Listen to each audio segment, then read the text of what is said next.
Chavon, hi. Hello. Hey, how are you? Doing well. How are you all? It's good. Good We to are see you. fantastic. What a beautiful smile you have. I'm so excited. Thank you. Excited to hear how you are going to impact us, how you're going to encourage us today. You ready? I'm ready. Good, good, good. Well, we are ready for you. I just want to say welcome, welcome, welcome to this amazing platform. We are honored to have you here. Again, we are looking forward to what you have to say to us. I know it's going to be impactful. I know that it's going to empower us. And I know that most of all, it's going to encourage us as we are all women entrepreneurs looking to go to the next level. Yes. It's a little bit early, 3 minutes early. So if that's okay with you, we're giving you a little bit of extra time because I know you go till 1:15. But if you want to, we're going to go ahead and drop off the scene and we're going to let you shine like the diamond Okay. are. Okay. So we're going to go ahead and drop off this scene. If you can introduce yourself to everybody, tell us who you are, what you do, where you're from, and then take it away. Okay.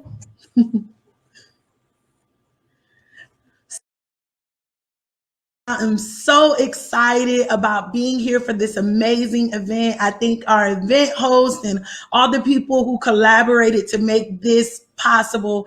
I'm so thankful to be here. My name is Chavon Anette. I'm the fire leadership coach, where my desire is not just to help kingdom people survive, but thrive in life, leadership, and business. And literally, I do that by helping people break fear, build faith, and lead confidently. I am from the lovely Virginia Beach, Virginia, where they say Virginia is for lovers. And I absolutely love the opportunity to empower women and empower all of God's people. But women, you're near and dear to my heart. I know God has called me to help women rise. And so I absolutely love this. I literally just took the leap of faith, and I left my job as a teacher, and I'm now a full-time entrepreneur. And I know some of you may still be where you're working both a 9 to 5, hours may be different, but you're working a 9 to 5 as well as working to build that business. And so as I was contemplating what I would share with you all today, this is what God gave me to share. And I pray that it will bless you. My topic is release your genius. Release your genius. You have to understand that everyone has a genius zone. And so what is a genius zone? It was something that was coined not too long ago, and it is considered your flow. Your flow. It's you taking advantage of every natural talent and doing everything earnestly you enjoy. It's what could have been considered almost an unfair advantage. Like, why does that come so easily to her? Or why is it that she is just so comfortable in that area? Miles Monroe said this. He said, God created everything with potential, including you. So you must understand you will be able to unlock everything in you when you are operating in your genius zone. What I learned about potential, because everyone is saying, find your potential, walk in your potential, uncover your potential. Well, what does that really mean? What potential is what we have to go to. Potential is literally what is lying dormant, what is going untapped, what is going unreached, right? So there's something on the inside of us. As entrepreneurs, we're already starting to discover what that is. And the potential is going to be released. The greatness of what you can really do in the earth, who you can really impact, and how many you can really impact is going to be based on whether or not you're operating in your genius zone. Because in your genius zone, or what John Maxwell would call your strengths, you maximize every single strength. You maximize what comes, I wouldn't say easy, but comes rather smoothly for you. Because there are some things that you're building and creating that aren't necessarily easy, but you're motivated to do them. So you have a passion. There's something that motivated you to start doing what it is that you're doing. And that is your genius zone. So it's going to be what fulfills you. So it's something that literally excites you out of this world. And once you started flowing in it, once you started operating in it, although it was scary, although it was uncomfortable, although it was challenging, you had started to discover your genius zone. So what do you do to take your genius zone to the next level? How do you really release that genius zone? I like to think of three things that God revealed to me that are absolutely imperative as a leader. And guess what? As an entrepreneur, you are a leader. So as a leader, you have to understand, you have to be committed. No one should wonder where you are.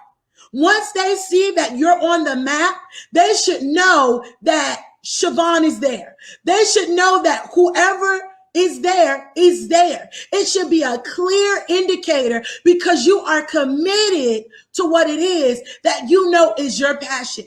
And so with commitment then brings forth consistency. Because I'm committed to a thing in my mind, because I've committed to it in my heart, literally, it makes it so much easier for me to be consistent with it. So what does consistency look like for you? Are you truly showing up consistently? I got to a point in my life that I was doing different things as an entrepreneur, as an influencer, as a creator, as a thought leader. And what I ended up finding out was that Chavon, everybody keeps saying you're so consistent, you're so consistent. But I wanted them to say all of these other great things. Oh, she's powerful. Oh, she's so good at that. She's so talented. I wanted all of these other accolades that I thought would be like people respect me more. But what people actually saw in me is what is absolutely necessary for the next level. Consistency is necessary for your next level. So building that consistency, deciding how often you want to be consistent, and then graduating from that level of consistency to the next level of consistency when your time permits as an entrepreneur. And then the third thing, we got commitment, we got consistency, and the third thing is courage. Courage is what you need because at the end of the day, as an entrepreneur, guess what? You're doing something risky.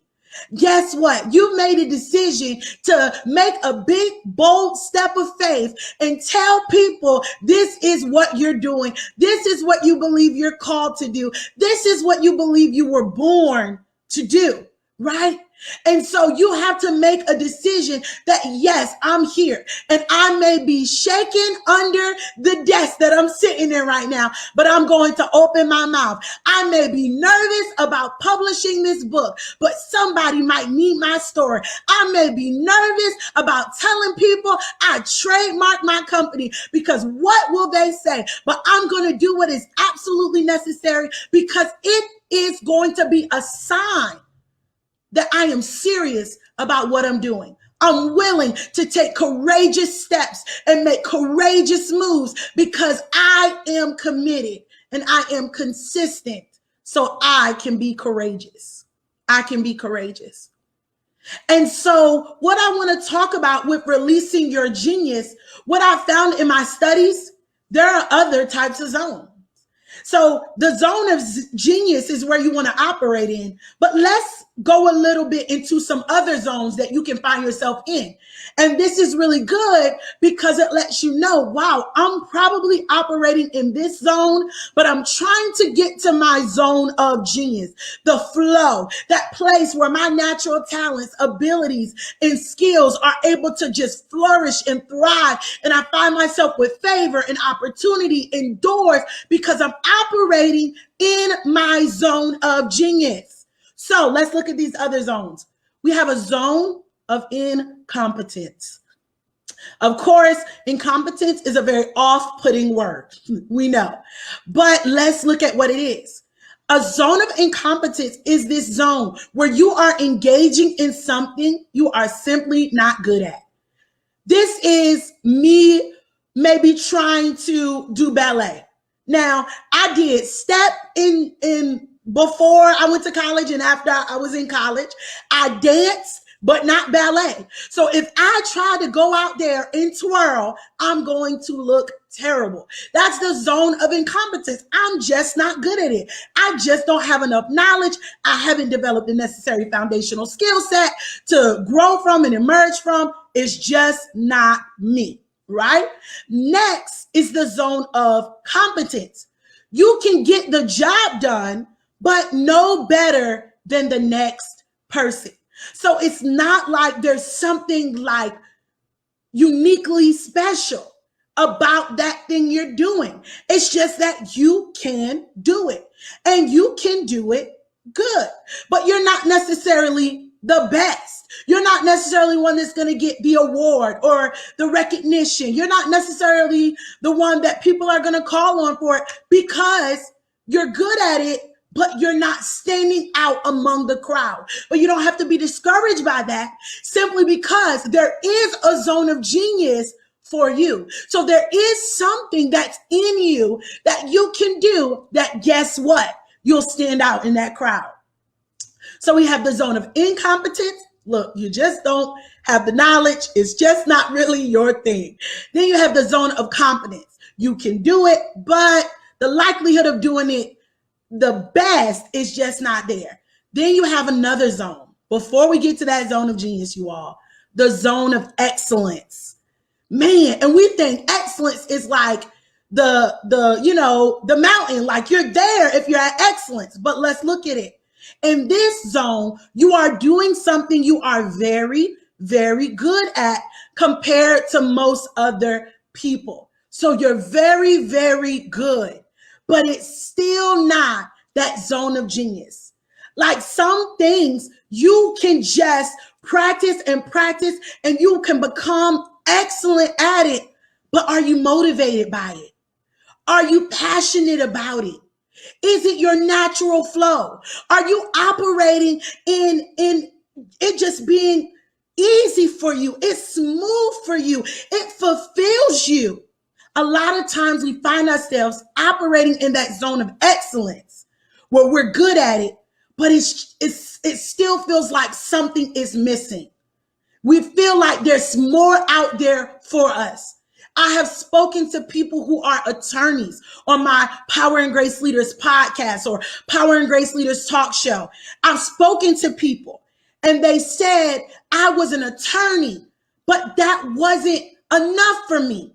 It didn't fulfill me. It didn't do it for me. I was excellent. I did my job well, but it's not their zone of genius. It's not that thing they're passionate about and they just know they were born to do. So where do you find yourself? Hopefully, as a woman in entrepreneurship, you're flowing in your zone of genius, right? And one thing I learned from John Maxwell, he says, where you are weak, so where these are not your areas, it's a zone of genius, hire other people, connect with other people, team up with other people who can help you in the areas where you are weak. We find ourselves falling short if we are trying to be great at every single thing instead of flowing in our zone of genius and connecting with other people that can help us build, right? So are you flowing in zone of incompetence, zone of competence, zone of excellence, or zone of genius? So today, my topic is release your zone of genius. So by now, I hope you are thinking in your mind, Chavon, I have it down. I am definitely in my zone of genius as an entrepreneurial woman. I am there. But how do I release it? Or how do I keep releasing it? How do I build upon it? First step, breathe. Breathe. Don't work so hard that you find yourself in this place of burnout. As women, we have many hats. We can be mothers, we can have jobs, we can be entrepreneurs, we can be wives, we can be taking care of loved ones, right? Breathe. Give yourself space and grace to grow, space and grace to still have a life, still do your self-care. Breathe. That's the first thing. To operate in your zone of genius, you have to be at your best mentally. You have to be at your best spiritually. You have to be at your best even physically, getting there.